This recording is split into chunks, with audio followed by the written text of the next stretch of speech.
the winter of 1851, a teacher named Elizabeth Hartwell made a discovery in the basement of St. Catherine's Academy for young ladies that would haunt her for the rest of her life.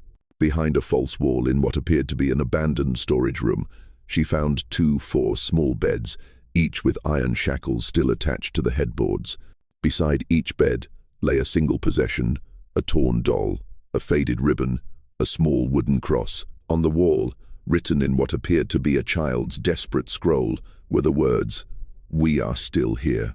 The Massachusetts authorities buried Elizabeth's report so deep that it didn't surface again until 1987, when renovation workers found her original testimony sealed in a mason jar behind the Academy's altar.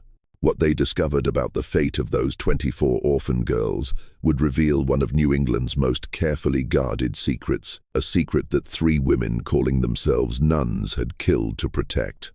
Before we continue with the story of St. Catherine's Academy, I need to tell you something important. This channel isn't for everyone, only for those brave enough to uncover the darkest secrets that history tried to bury. If you're one of the few who can handle the truth about what really happened in that Massachusetts Academy, hit that subscribe button and ring the notification bell. And I want to know, comment below and tell me what state you're listening from.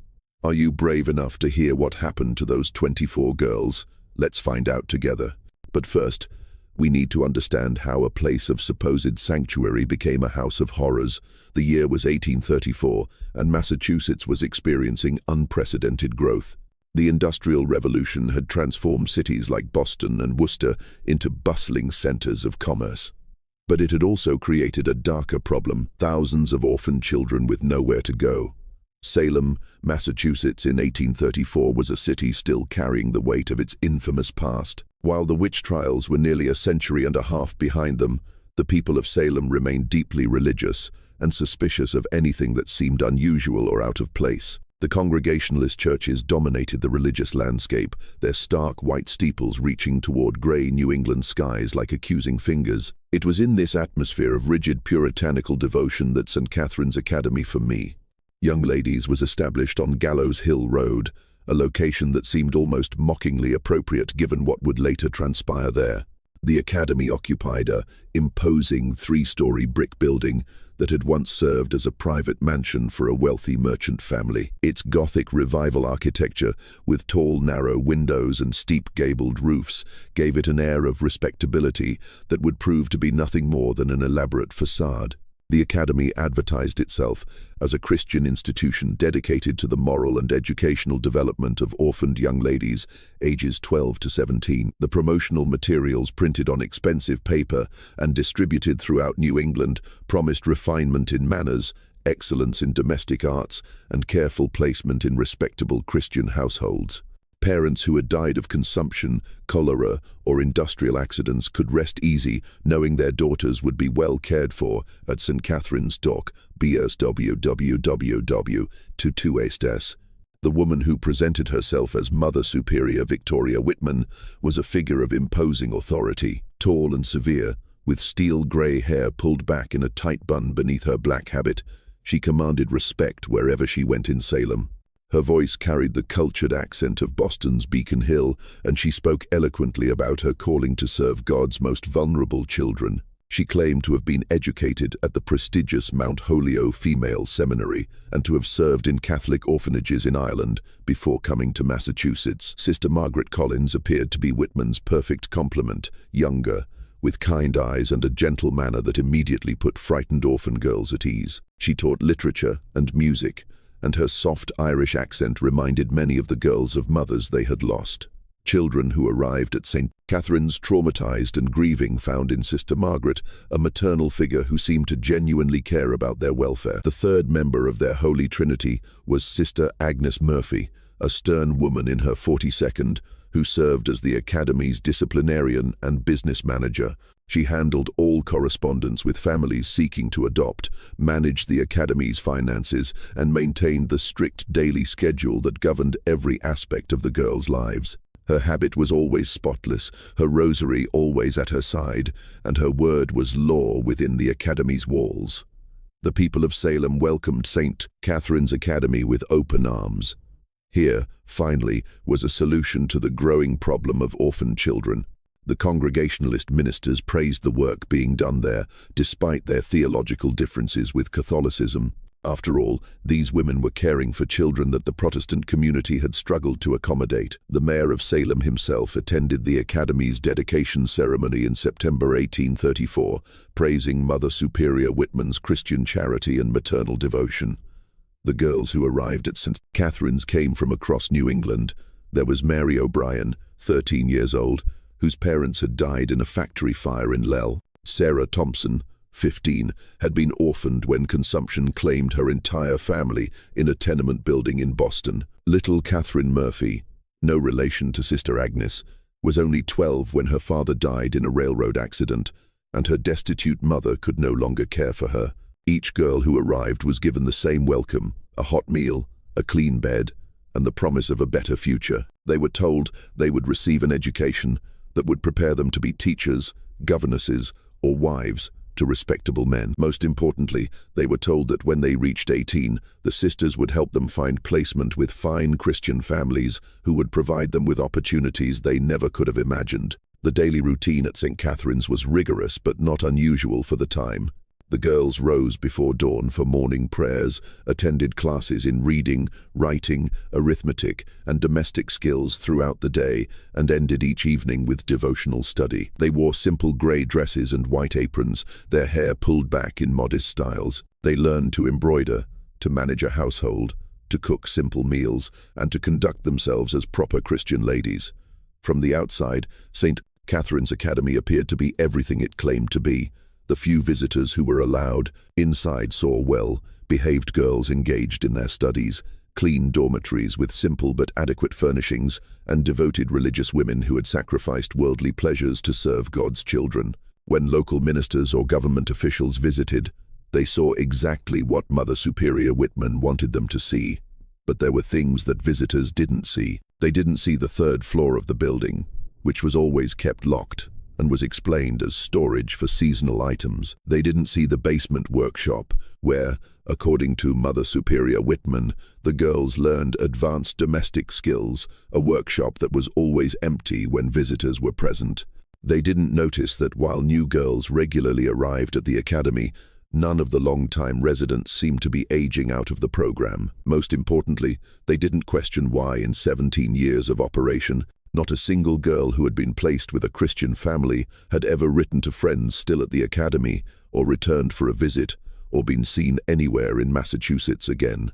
The first sign that something was terribly wrong at St. Catherine's Academy came not from within its walls, but from a completely unexpected source. A young woman named Emma Prescott, who worked as a seamstress in Boston's North End. It was a cold February morning in 1843, nearly 9 years after Themy's founding, when Emma was walking to work through the narrow streets near the harbor. As she passed an alley between two brick tenements, she heard something that stopped her in her tracks. A young voice singing a lullaby that she recognized immediately. It was a song that her friend Mary O'Brien used to sing at the textile mill, where they had both worked before Mary's parents died in the fire. Emma followed the sound to a small window on the second floor of a building that she knew by its reputation to be one of Boston's most notorious brothel. The window was covered with heavy curtains, but through a small gap, she caught a glimpse of a young woman with dark hair and familiar features. Even after 3 years, Emma was certain she was looking at Mary O'Brien, the same Mary O'Brien who was supposed to be living happily with a Christian family somewhere in Massachusetts. What Emma saw in that brief moment would haunt her forever. Mary, if it was indeed Mary, appeared to be wearing a silk dress that was far too sophisticated for a girl of 16. Her hair was arranged in an elaborate style that seemed completely at odds with the modest orphan girl Emma remembered. But it was Mary's eyes that disturbed Emma most. They held a hollow, distant expression that spoke of experiences no child should ever endure. Emma stood frozen in that alley for several minutes, trying to convince herself that she had been mistaken. But the lullaby continued, and the voice was unmistakably Mary's. When Emma finally gathered the courage to approach the building's front door, she was met by a large man who made it clear that respectable young ladies had no business in that part of town. That evening, Emma wrote a letter to St. Catherine's Academy, addressing it to Mary O'Brien and asking about her friend's welfare. She mentioned that she thought she had seen Mary in Boston and wondered if she might be visiting the city. Emma expected a prompt reply explaining that Mary was well and happy with her adoptive family, perhaps even including a letter from Mary herself. Instead, Emma received a response that chilled her to the bone. Sister Agnes Murphy wrote back within a week, but her letter raised more questions than it answered. She thanked Emma for her concern, but explained that Mary O'Brien had been placed with a devout family in Western Massachusetts more than 2 years earlier. The family, she wrote, had specifically requested privacy and did not wish to maintain correspondence with Mary's former acquaintances. Sister Agnes added that Mary was thriving in her new environment and had expressed her desire to focus entirely on her new life. The letter's tone was formal and final, clearly meant to discourage any further inquiries, but Emma noticed something odd about the handwriting. Having worked as a seamstress, she had developed a keen eye for detail, and she was certain that the letter had been written by 2 different people. The main text appeared to be in Sister Agnes's careful script, but the signature at the bottom looked different, more hurried, as if someone else had signed Sister Agnes's name. Emma might have let the matter drop, but 3 months later, she had another disturbing encounter. While shopping at Faneuil Hall, she saw a well-dressed gentleman leading a young girl by the arm toward a waiting carriage.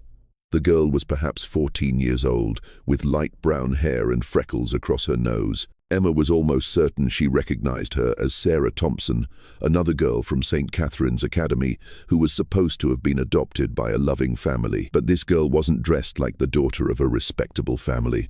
Her clothing was expensive but inappropriate for a child her age, the kind of clothing Emma had seen on women in the more questionable establishments near the waterfront. The girl's eyes held the same hollow expression Emma had seen in Mary's face, and she moved with the listless compliance of someone who had learned not to resist. Emma tried to approach them, but the gentleman, a man in his 52nd with the bearing of wealth and authority, hurried the girl into the carriage before Emma could get close enough to speak. As the carriage pulled away, Emma caught a glimpse of the girl's face pressed against the window.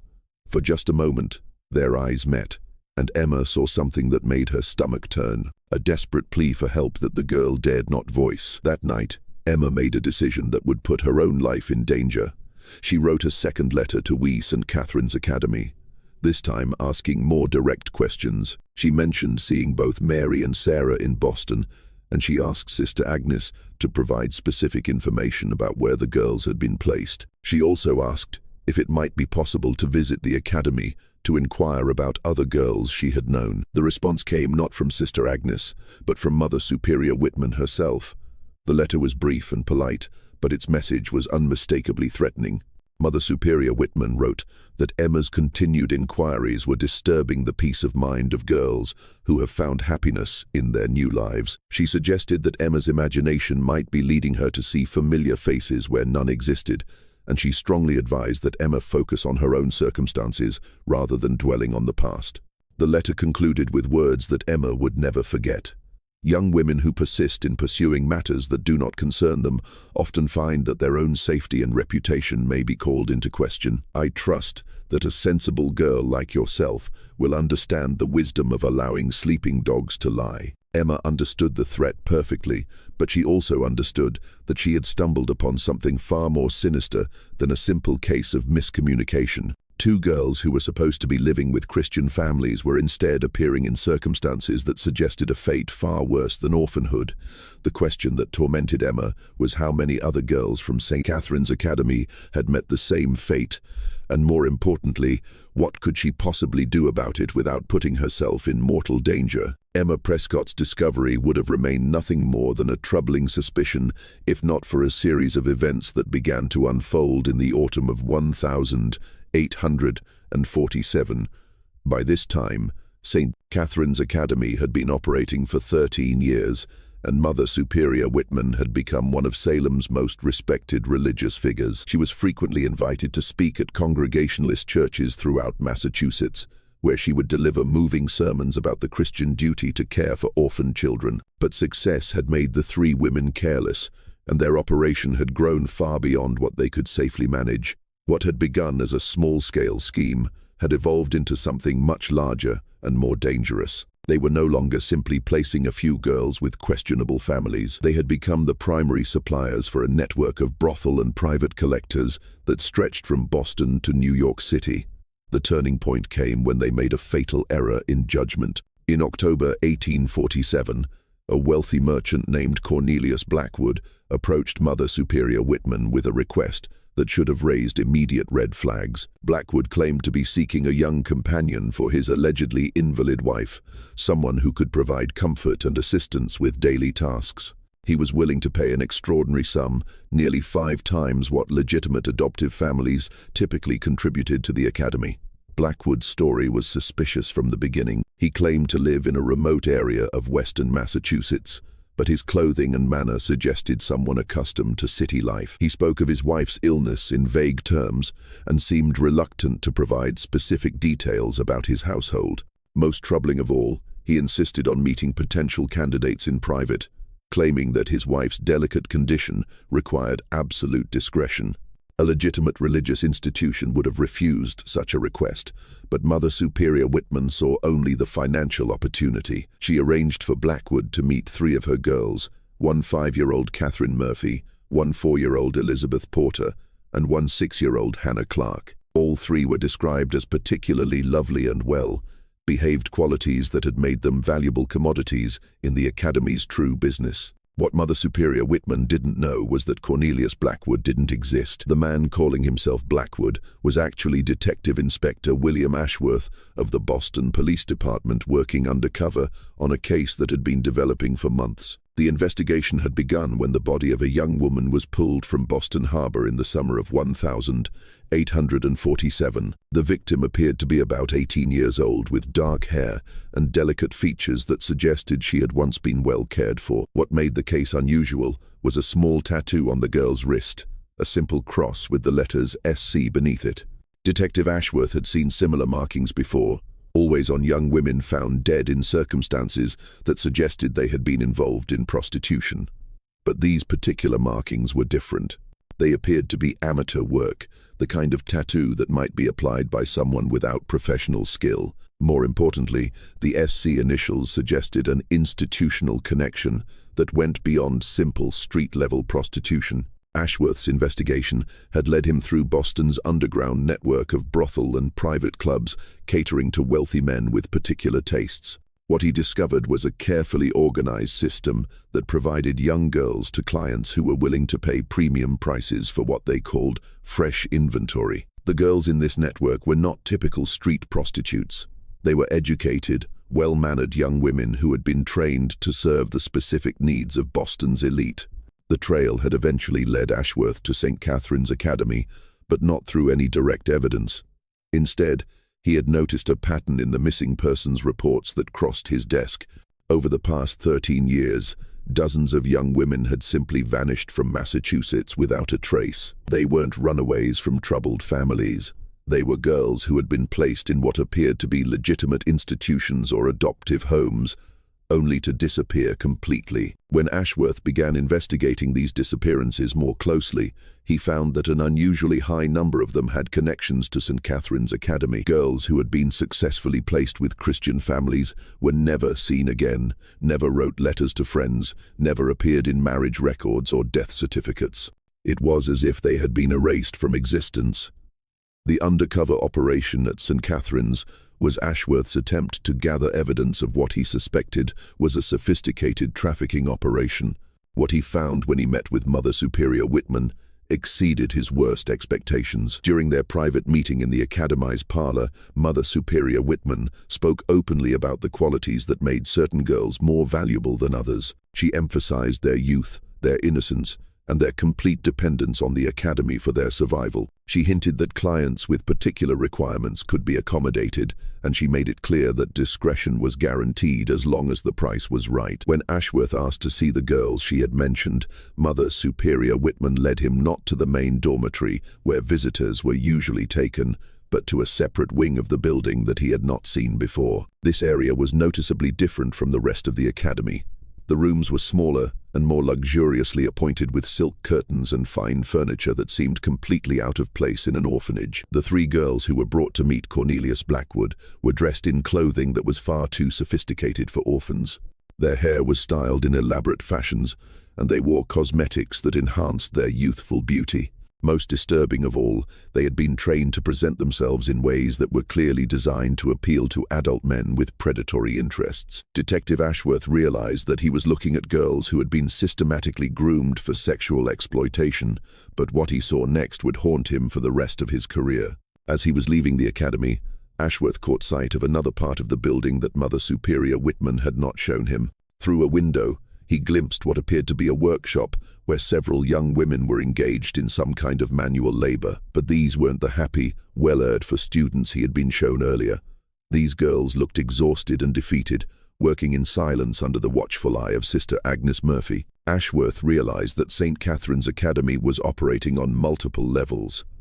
There were the girls who were being prepared for placement with wealthy clients, girls who received special treatment and training. There were the girls who were used for manual labor within the academy itself, and based on the evidence he had gathered, there were girls who simply disappeared when they were no longer useful to the operation. The question that now faced Detective Ashworth was how to build a case against three women who had spent 13 years building reputations as devoted servants of God. They had the support of Salem's religious community, the respect of government officials, and the protection that came from serving what appeared to be a noble cause. But Ashworth had one advantage that Mother Superior Whitman didn't know about.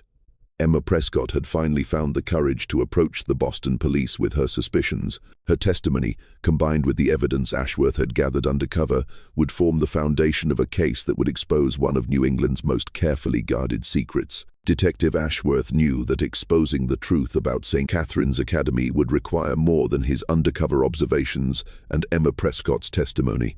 He needed irrefutable evidence, and he needed witnesses who could testify to what they had seen. The problem was that the operation had been designed to eliminate witnesses, and anyone who might have knowledge of the Academy's true activities had either been silenced or was too terrified to speak. The breakthrough came from an unexpected source: Dr. Nathaniel Webb, the physician who served as the Academy's medical examiner.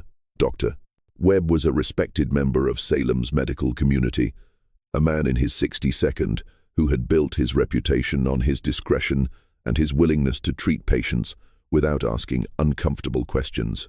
What Detective Ashworth discovered was that Dr. Webb's discretion came at a price. He had been receiving payments from St. Catherine's Academy that far exceeded what any legitimate medical practice would require. Dr. Webb's involvement with the Academy began in 1836, just 2 years after its founding. He had been called to treat a young girl who had suffered what Mother Superior Whitman described as a serious accident. The girl, who was about 14 years old, had injuries that were consistent with violent sexual assault. Dr. Webb treated her injuries and was paid handsomely for his silence. Over the years, Dr. Webb had been called to the Academy dozens of times to treat similar accidents, young girls with injuries that told a clear story of abuse, others suffering from venereal diseases that should have been impossible for sheltered orphans to contract, and most disturbing of all, girls who required medical attention after what appeared to be botched abortions. Dr.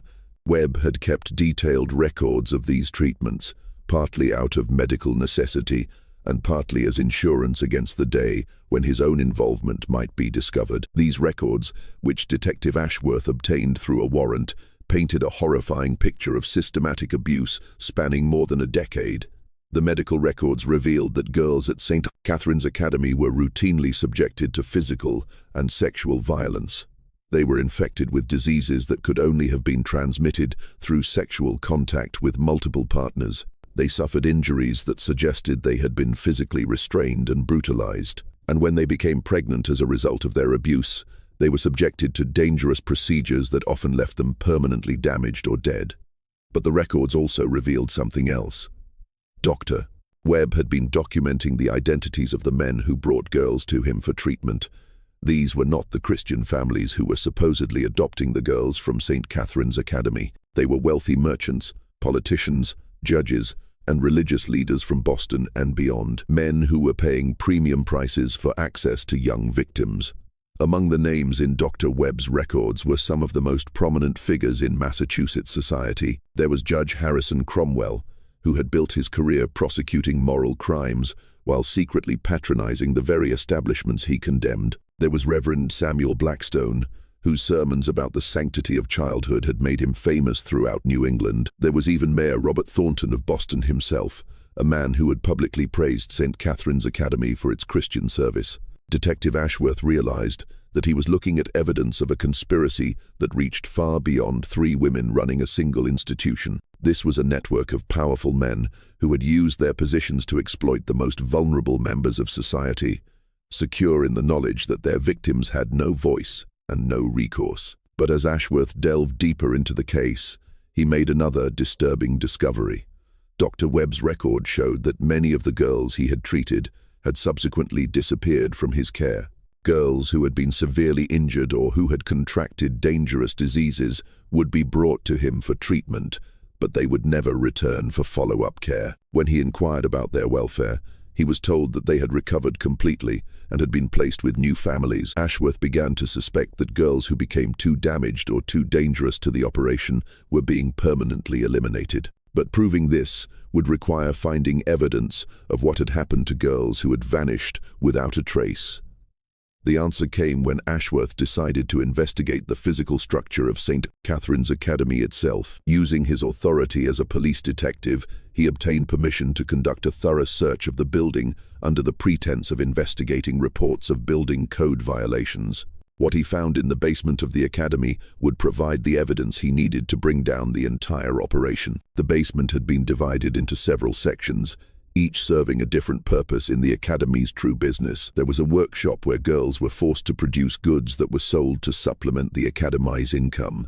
There was a medical area where Dr. Webb had conducted his treatments away from prying eyes. And there was a section that had been designed specifically for the training of girls who were being prepared for placement with special clients. But it was the 4th section of the basement that provided the most damning evidence. Behind a false wall that had been carefully concealed, Detective Ashworth found a room that had been used as a primitive crematorium. The room contained the remains of an improvised furnace along with fragments of human bone and teeth that had not been completely destroyed. Analysis of these remains would later reveal that they belonged to multiple individuals, all of them young females between the ages of 12 and 18. Some of the bones showed evidence of trauma that suggested violent death, while others indicated that the victims had been suffering from advanced stages of disease when they died. Detective Ashworth had found the final resting place of girls who had become liabilities to St. Catherine's Academy, girls who had been too damaged by their abuse to be profitable, girls who had threatened to expose the operation,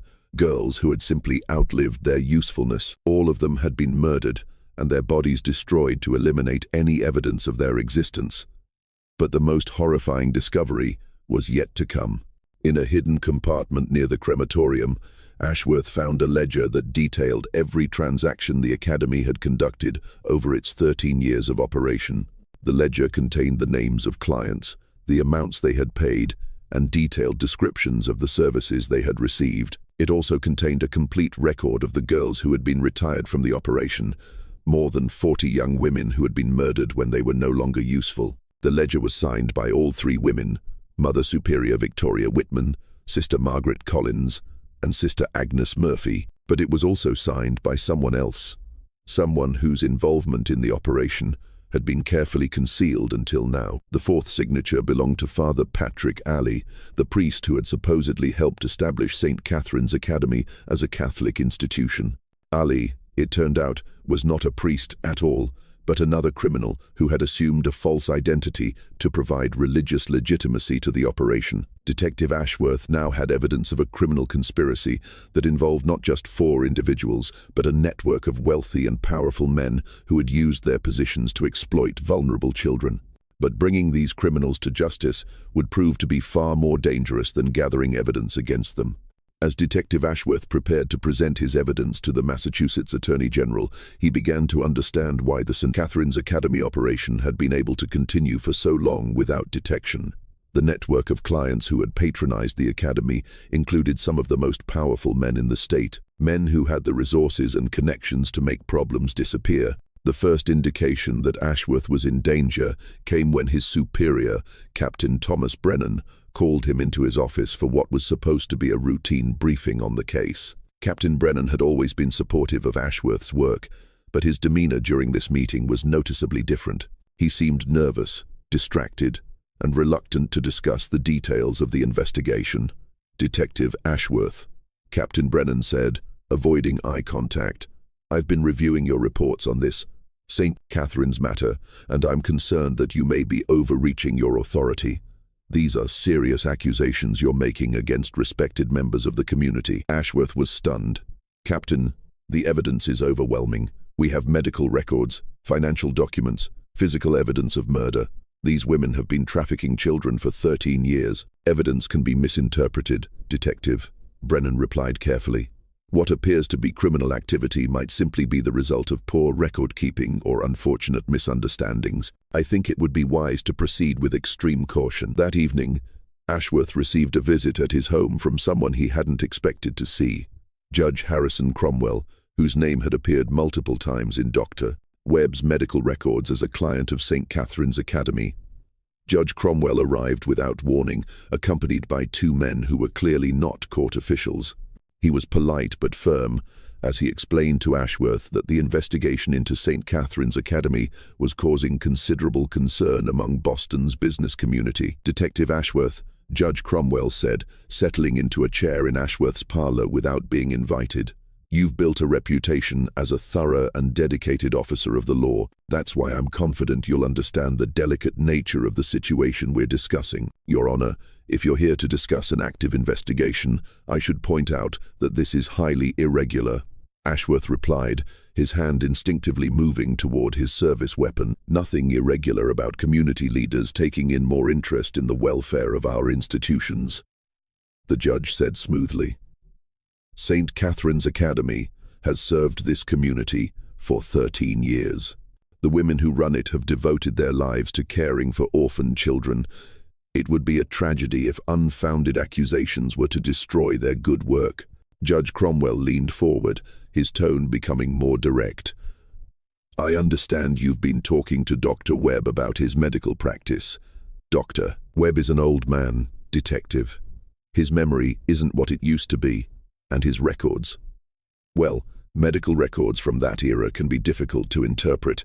It would be unfortunate if an elderly physician's failing memory were to cast doubt on the sterling reputation of a charitable institution." The message was clear. Dr. Webb would not be available to testify, and his records would not be admissible as evidence. But Judge Cromwell wasn't finished. "I'm also told that you've been corresponding with a young woman named Emma Prescott," he continued. "Miss Prescott has been through some difficult times recently, lost her position at the textile mill, fallen behind on her rent, developed something of a reputation for instability. It would be a shame if her troubles were to worsen because she allowed her imagination to run away with her." Ashworth felt a chill run down his spine. "Are you threatening Miss Prescott, Your Honor?" "Not at all, Detective. I'm simply observing that young women in precarious circumstances often find their situations deteriorating rapidly. Miss Prescott would be wise to focus on her own problems rather than involving herself in matters that don't concern her." Judge Cromwell stood to leave, but he paused at the door. "Detective Ashworth, you're a smart man, smart enough to recognize when you're facing a situation that's beyond your control. There are forces at work here that you don't fully understand, and people who won't hesitate to protect their interests. I'd hate to see a dedicated officer like yourself become a casualty of his own overambition." After Judge Cromwell left, Ashworth sat in his parlor for a long time, considering his options. He knew that he was facing a conspiracy that reached far beyond what he had initially imagined. The men who had been patronizing St. Catherine's Academy weren't just wealthy clients. They were judges, politicians, and business leaders who controlled the very institutions that were supposed to ensure justice. But Ashworth also knew that he might have one advantage. The criminals had become overconfident. They had operated for so long without consequences that they believed themselves untouchable, that overconfidence might be their downfall. The next morning, Ashworth made a decision that would put his own life in jeopardy. Instead of backing down from the investigation, he decided to accelerate it. He would gather his evidence and present it directly to the press, bypassing the legal system that had been compromised by the very men he was investigating. But first, he needed to secure the safety of the people who had helped him. He sent a message to Emma Prescott, warning her that she was in danger and advising her to leave Boston immediately. He also approached Dr. Webb and urged him to turn over all of his records before Judge Cromwell could have them destroyed. Dr. Webb, terrified by the visit he had received from the judge's associates, agreed to cooperate with Ashworth, but only under specific conditions. He would provide copies of his records, but he would not testify publicly. He was too old and too frightened to risk becoming a target of the conspiracy he had helped to enable. As Ashworth prepared to expose the truth about St. Catherine's Academy, he realized that he was racing against time. The people he was investigating had already begun to take steps to protect themselves, and they wouldn't hesitate to eliminate anyone who threatened their secret. The question was whether Ashworth could gather enough evidence to bring them down before they succeeded in silencing him permanently. The answer would come sooner than he expected, and in a way that would test every assumption he had made about the case. Just when Detective Ashworth thought he understood the full scope of the conspiracy, he received information that would change everything he believed about St. Catherine's Academy. If this story is giving you chills, share this video with a friend who loves dark mysteries. Hit that like button to support our content. And don't forget to subscribe to never miss stories like this. Let's discover together what Detective Ashworth was about to uncover, because the truth about those 24 missing girls was more horrifying than anyone had imagined. The revelation that would expose the true horror of St. Catherine's Academy came from the last person Detective Ashworth expected, Sister Margaret Collins herself. On the night of the 15th of November, 1847, Sister Margaret arrived at Ashworth's home in a state of complete terror. Her nun's habit was torn and stained with blood, her face bore fresh bruises, and her eyes held the wild look of someone who had seen death approaching. "Detective Ashworth," she gasped as he opened his door. "They're going to kill me. They know I've been talking to you, and they're going to kill me just like they killed the others." Ashworth quickly brought her inside and secured the house. As Sister Margaret sat in his parlor, trembling with fear and exhaustion, she began to tell him a story that revealed the true nature of the women who had been running St. Catherine's Academy. "My name isn't Margaret Collins," she said, her Irish accent now completely gone, replaced by the flat tones of rural Massachusetts. "It's Martha Caldwell, and I'm not a nun. None of us are nuns, Detective. We're criminals, murderers, who have been using that academy to destroy children for 13 years. The woman who had called herself Sister Margaret began to tell Ashworth the real story of St. Catherine's Academy. She, Victoria Whitman, and Agnes Murphy had met in the Massachusetts State Prison for Women in 1833, where they were serving sentences for various crimes, fraud, theft, and in Murphy's case, the murder of her own husband for his insurance money. "Victoria was the smartest of us," Martha continued, her voice barely above a whisper. "She had been educated at a real finishing school before her family lost their money. She knew how to talk like a lady, how to carry herself, how to convince people that she was something she wasn't. When we were released in early 1834, she came to us with a plan. The plan had been audacious in its simplicity. Victoria Whitman had learned that there were 3 actual nuns, Sister Catherine Morrison, Sister Mary Frances, and Sister Teresa Walsh, who had been traveling from Ireland to establish a Catholic orphanage in Massachusetts. The nuns were traveling alone, carrying the documentation and funding they needed to start their new mission. Victoria arranged to meet them when their ship docked in Boston. Martha said, her voice breaking with the memory. "We told them we were devout Catholic women who wanted to help with their mission. We offered to guide them to Salem, where they planned to establish their academy. The 3 genuine nuns never made it to Salem alive. On a remote stretch of road between Boston and Salem, Victoria Whitman and her accomplices murdered the women they were supposed to be helping. They took their documents, their money, and most importantly, their identities. We buried them in a field outside of Marblehead," Martha whispered. "Victoria said that dead nuns couldn't contradict our story. We burned their real clothing and put on their habits. When we arrived in Salem, we became Sister Victoria, Sister Margaret, and Sister Agnes. The false documentation had been easy to maintain because few people in Protestant Massachusetts were familiar with Catholic hierarchy and procedures. The women's claims about their background and authority were accepted without question, and their mission to help orphaned children was welcomed by the community. For the first year, we actually tried to run a legitimate orphanage, Martha continued. We thought we could take the money we had stolen from the real nuns and build a life for ourselves. But Victoria had bigger plans.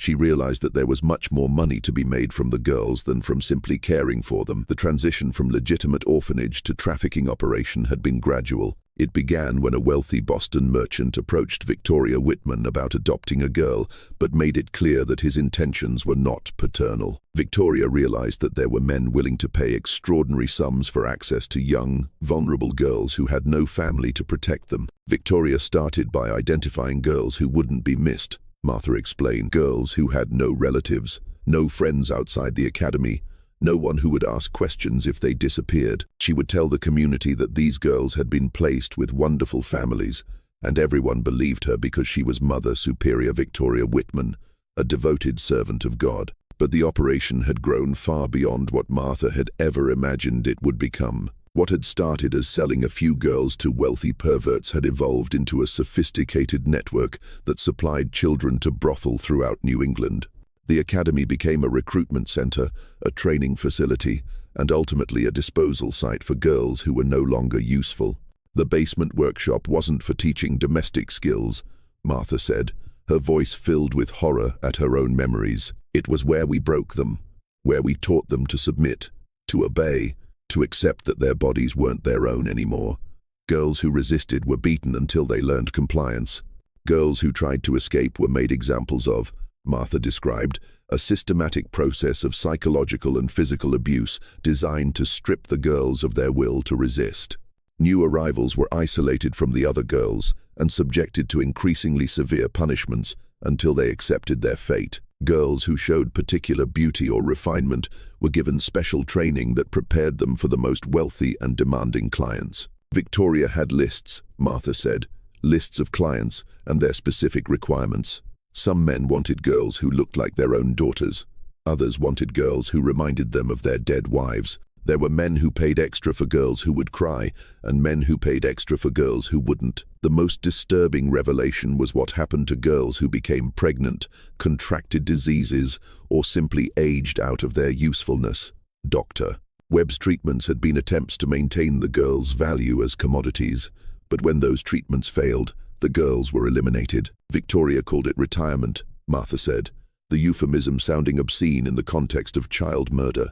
Agnes would take them down to the basement and they would never come back. At first, Victoria told me they were being sent to other institutions, but I knew that wasn't true. I could smell the smoke from the crematorium, could see the ashes that Agnes scattered in the garden behind the academy. Martha estimated that more than 60 girls had been retired over the 13 years of the academy's operation. Some had been murdered outright when they became liabilities. Others had died from the abuse they suffered, and still others had been killed when they threatened to expose the operation. The 24 girls you're looking for, Martha said, they're not missing. They're dead. Every single one of them.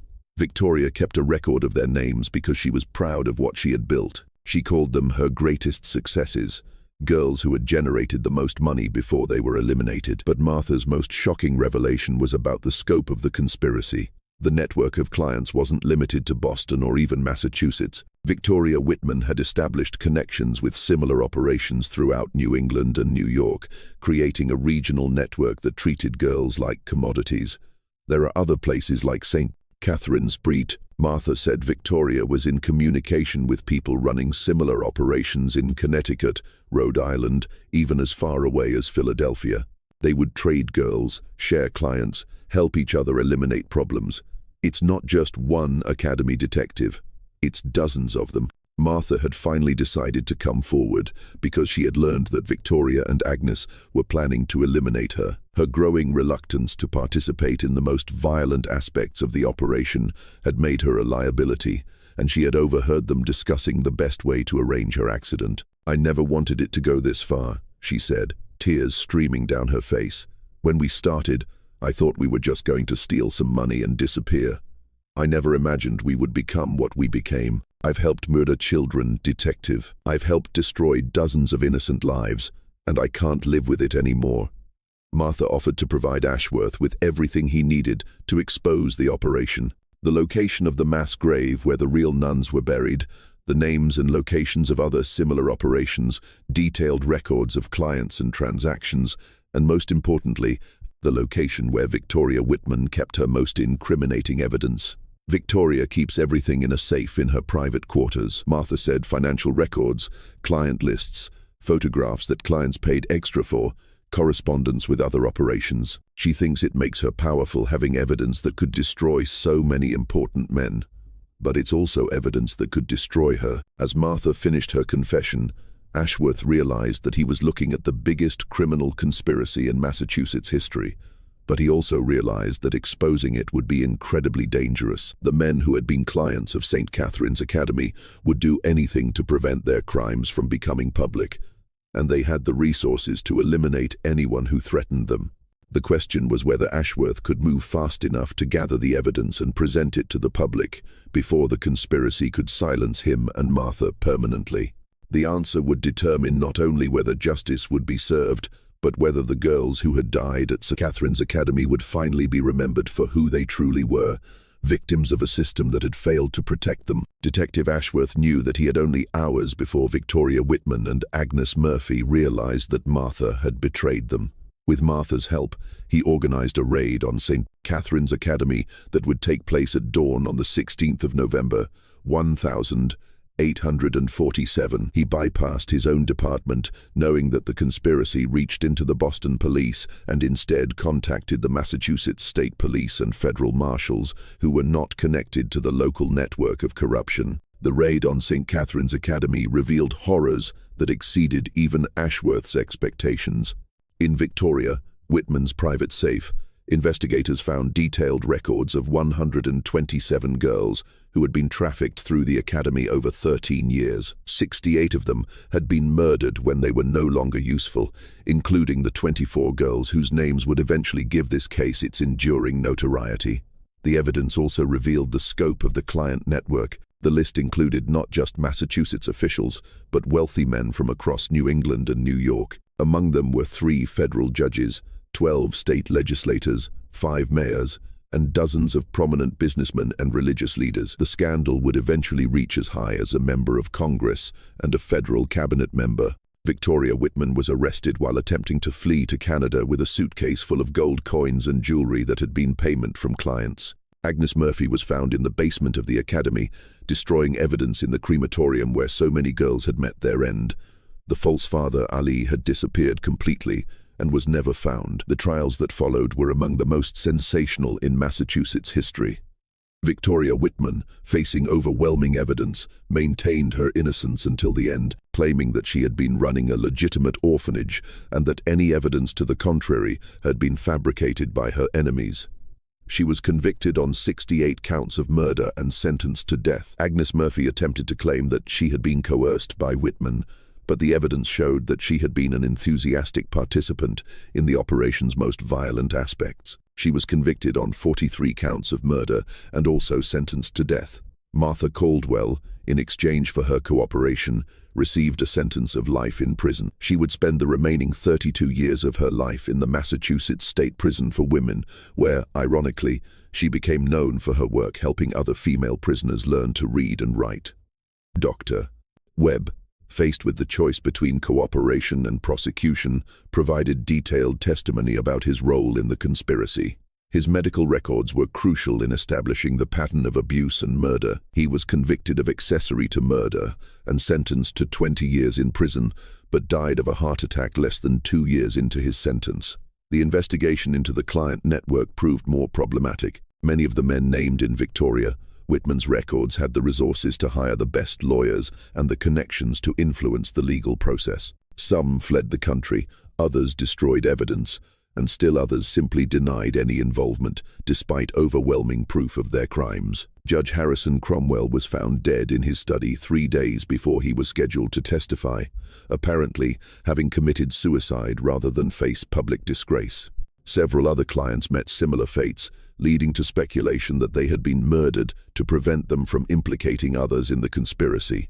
In the end, Only 12 of the more than 50 clients identified in the records were successfully prosecuted. The others escaped justice through a combination of wealth, influence, and the reluctance of authorities to pursue cases that would embarrass prominent members of society. The physical evidence of the crimes was undeniable. Excavation of the basement crematorium revealed bone fragments and personal effects belonging to dozens of victims. The mass grave outside Marblehead yielded the remains of the 3 genuine nuns, along with several other unidentified victims. The academy building itself was destroyed by an angry mob before authorities could stop them. Emma Prescott, whose suspicions had helped expose the conspiracy, was initially hailed as a hero, but she found that her newfound fame came with a terrible price. Many people blamed her for destroying the reputations of prominent men, and she received death threats from those who believed she should have remained silent. She eventually moved to California, where she lived under an assumed name until her death in 1891. The case of St. Catherine's Academy led to significant reforms in how orphanages and charitable institutions were monitored in Massachusetts. New laws required regular inspections, detailed record-keeping, and verification of staff credentials. Similar reforms were implemented throughout New England as other states sought to prevent similar tragedies, but perhaps the most important outcome of the case was that it finally gave names and identities to girls who had been erased from history. The 24 girls whose disappearance had initially puzzled investigators were revealed to be Mary O'Brien, age 13, murdered in 1837 after attempting to escape; Sarah Thompson, age 15, killed in 1839 when she contracted tuberculosis; Catherine Murphy, age 12, beaten to death in 1840 when she refused to comply with a client's demands; and 21 others, ranging in age from 12 to 17, each with their own story of a life cut short by the cruelty of adults who should have protected them. A memorial was erected in Salem's Green Lawn Cemetery, bearing all their names, paid for by public subscription. The inscription reads, "In memory of the innocent victims of St. Catherine's Academy, may their names never be forgotten, and may their suffering never be repeated." Detective William Ashworth was promoted and eventually became Chief of Police in Boston, a position he used to continue investigating similar cases throughout New England. He never married and dedicated his life to protecting children from the kind of predators he had encountered at St. Catherine's Academy. He died in 1889, still carrying the guilt of not having discovered the conspiracy sooner. The building that had housed St. Catherine's Academy was never rebuilt. The land remained empty for decades, eventually becoming a small park where children could play safely. Local legend claims that on certain nights, visitors to the park can hear the sound of young voices singing lullabies, as if the spirits of the murdered girls were finally at peace. The case file for St. Catherine's Academy remains one of the most requested records in the Massachusetts State Archives. Researchers, journalists, and true crime enthusiasts continue to study the case, looking for answers to questions that may never be fully resolved. How many other institutions like St. Catherine's Academy operated without detection? How many powerful men escaped justice for their crimes, and how many other children suffered similar fates without anyone ever learning their names? What we do know is that the evil that flourished at St. Catherine's Academy was not supernatural or otherworldly. It was purely human evil, perpetrated by people who chose profit over compassion, power over protection, and silence over justice. The real horror of this story is not that it involved ghosts or demons, but that it involved people who were supposed to be guardians and protectors. The 24 girls who never left St. Catherine's Academy finally found peace not through supernatural intervention, but through the courage of people like Emma Prescott and Detective Ashworth, who refused to let their deaths be forgotten. Their names are carved in stone now, permanent reminders that even the most vulnerable members of society deserve justice, protection, and remembrance. This mystery shows us that the greatest horrors are often hidden behind facades of respectability and virtue. The most dangerous predators are not strangers lurking in shadows, but trusted figures who use their positions of authority to exploit those under their care. What do you think of this story? Do you believe everything was revealed, or could there have been even darker secrets that died with Victoria Whitman? Leave your comment below.